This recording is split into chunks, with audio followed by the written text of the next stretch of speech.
안녕하세요. 매일 교과 나눔에 오신 모든 성도님들을 진심으로 환영합니다.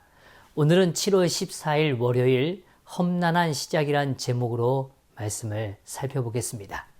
기도하고 시작하겠습니다. 하늘에 계신 아버지 하나님, 오늘도 말씀의 자리로 나와왔습니다. 성령 하나님, 저희들의 마음을 만져주시고 거룩한 능력으로 새롭게 하여 주시옵소서. 이 시간을 주님께 온전히 맡기며 사랑 많으신 예수 그리스도의 이름으로 기도드리옵나이다. 아멘. 지난 시간 우리는 하나님의 말씀을 전한 모세의 요청에 바로는 어떠한 답변을 하였는지를 보았죠.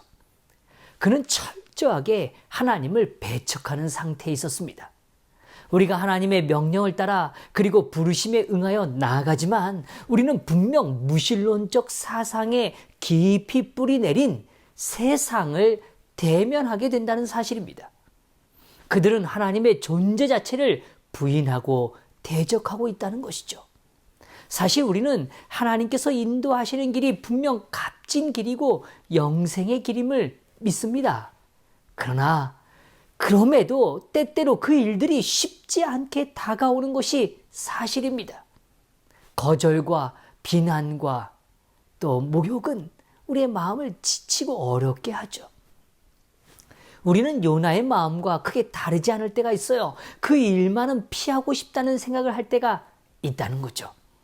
오늘 출애굽기 5장에서 모세는 바로와의 대화 이후에 상황이 더욱 악화되어 가는 것을 보게 됩니다.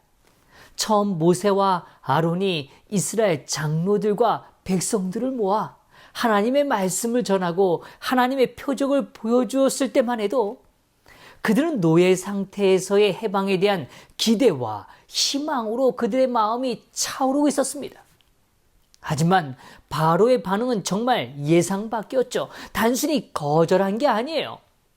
오히려 필요한 재료도 주지 않은 채로 똑같은 결과를 요구하면서 그들에게 더 강도 높은 노동을 강요했다는 것이죠.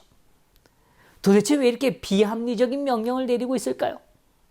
바로의 주장에 따르면 모세와 아론이 백성들로 하여금 노동에서 쉬게 했기 때문이라는 것입니다. 여기서 이 쉰다는 표현이 사밧, 안식을 강조하는 표현이죠. 종교와 자유에 대하여 이야기할 시간이 있다면 집을 구하러 다닐 시간도 있지 않냐는 논리인 것입니다. 오늘 그들의 고통은 가중되고 있어요. 매일의 노동은 더욱 힘들고 고된 일이었습니다. 그들은 게으르다고 비난을 받게 된 거예요. 그렇게 여유있게 예배 따위를 드릴 그런 여유가 있냐라고 말하는 것이죠.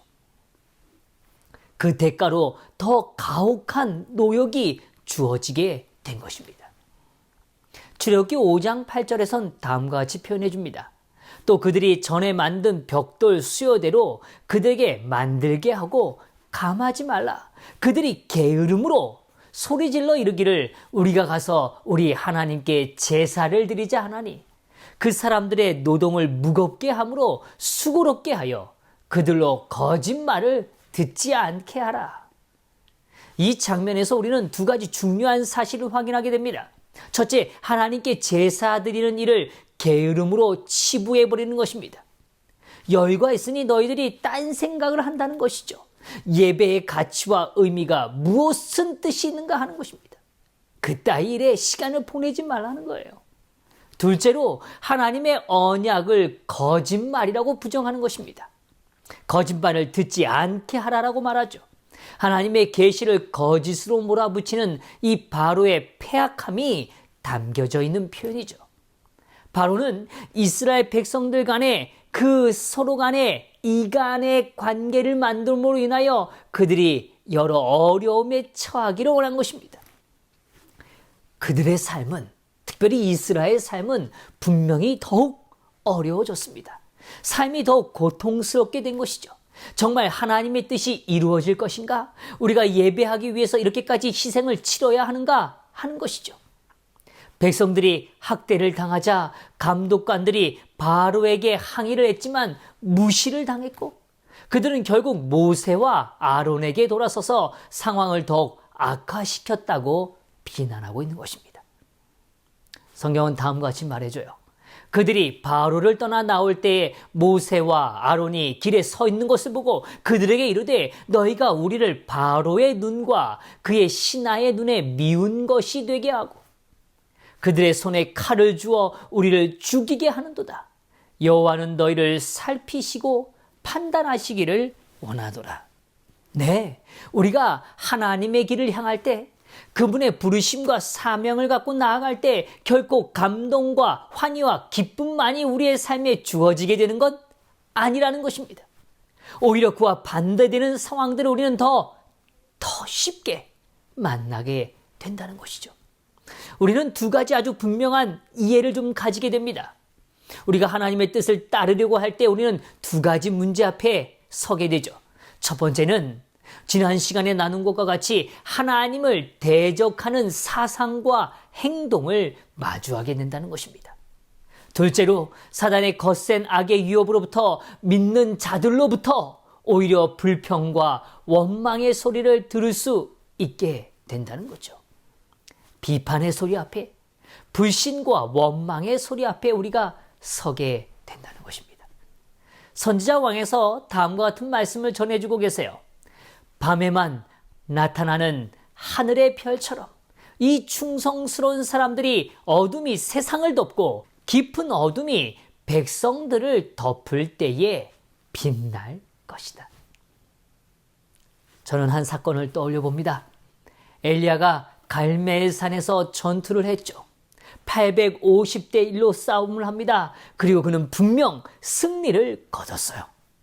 그가 경험한 하나님의 능력은 그 어떤 것으로도 막을 수 없는 거룩한 빛이었고 거룩한 불이었다는 걸 그는 몸소 경험하였습니다. 그러나 그 전투에서 승리하던 그날 밤 이세벨의 말 한마디에 그는 도망자가 되었어요. 이세벨은 철저히 하나님을 대적하는 자였어요. 무신론이란 단순히 하나님을 모른다는 이야기가 아니죠. 하나님의 능력을 보고 있음에도 그것을 부인하며 거절하는 자들인 것입니다. 바로가 그러하였듯이 이세벨도 철저하게 하나님을 대적하는 자였어요. 엘리야는 오늘 그 소리 앞에 움츠려들게 된 겁니다. 그는 갈멜산의 전투로 인하여 당시의 영적인 분위기가 쇄신될 것이라고 기대했어요. 그러나 그가 막상 도성으로 내려오니까 그 도성은 어떤가요? 아무런 변화도 없는 것입니다. 오히려 이세벨이 자신의 생명을 위협하고 있다는 사실을 알게 된 것이죠. 단순히 자신의 생명의 안위를 넘어서 말이죠. 그는 변화되지 않고 더욱 강력해진 악의 물결 앞에서 그의 마음이 무너져 내린 것입니다.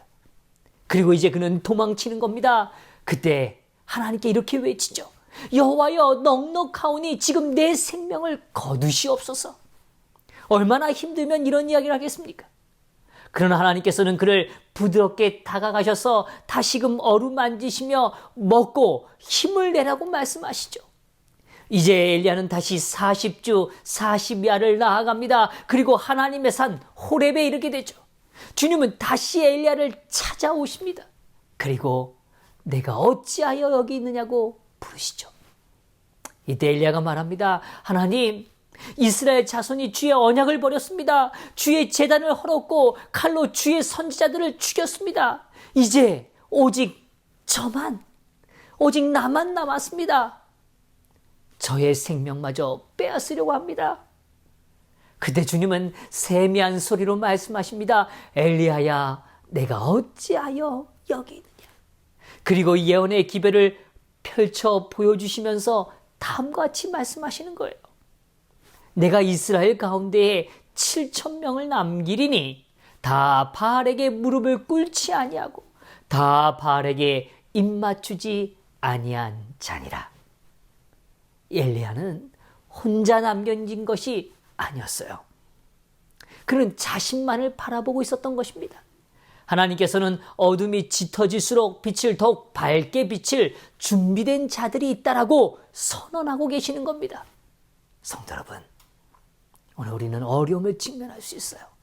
그러나 그 어려움을 뚫고 빛을 발하기를 주님은 기다리고 계시는 거죠. 모든 영혼들에게 시험이 닥쳐올 시간은 멀지 않았다. 우리들은 거짓 안식일을 준수하도록 강요당할 것이다. 하나님의 계명과 사람의 계명 사이에 투쟁이 있을 것이다. 차츰차츰 세상의 요구에 굴복하고 세상의 습관에 동화하는 사람들은 조롱과 모욕과 투억의 위협과 죽음을 당하기보다는 오히려 그 세력에 복종할 것이다. 그때의 금이 찢기에서 분리될 것이다. 참 경건은 거칠에만의 경건과 분명히 구별될 것이다. 그 찬란함 때문에 우리들이 감탄해왔던 많은 별들이 그때의 어둠 속으로 사라질 것이다.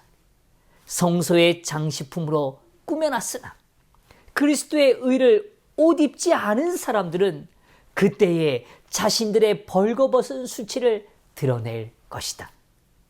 각 나라에 흩어져 있는 이 땅의 거민들 중에는 바알에게 무릎을 꿇지 아니한 사람들이 있다. 여기 그리고 이렇게 또한 말씀하세요. 밤이 어두우면 어두울수록 그들은 더욱 찬란하게 빛날 것이다. 성도 여러분, 기억하십시오. 어렵고 고통스럽고 오늘 우리의 눈물이 깊어질수록 오늘 하나님은 그 빛을 더욱 강력히 발하실 때가 이른 것입니다. 하나님은 그렇게 우리 성도님들을 찬란하게 빛나는 빛으로 사용하기를 원하시는 겁니다. 무신론의 사상이 우리를 위협하고 일상의 삶의 무게와 고통들이 우리를 짓누르고 흔들릴지라도 오늘 우리는 주님을 바라봄으로 다시 분연히 일어나게 되기를 간절히 소망합니다. 밤이 어두우면 어두울수록 빛은 더욱 찬란하게 빛날 것입니다.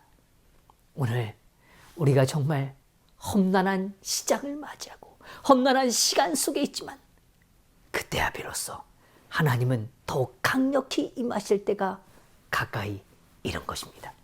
그 믿음으로 오늘도 나아가시는 우리 성도님들과 제가 되기를 바라면서 오늘 교과의 말씀을 마치겠습니다. 기도하겠습니다.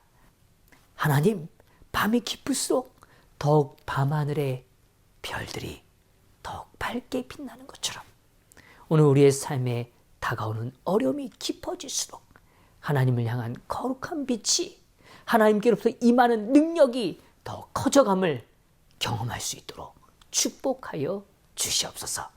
이 하루도 주님과 승리하는 귀한 하루가 되기를 간절히 바라며 사랑 많으신 예수 그리스도의 이름으로 기도드리옵나이다. 아멘.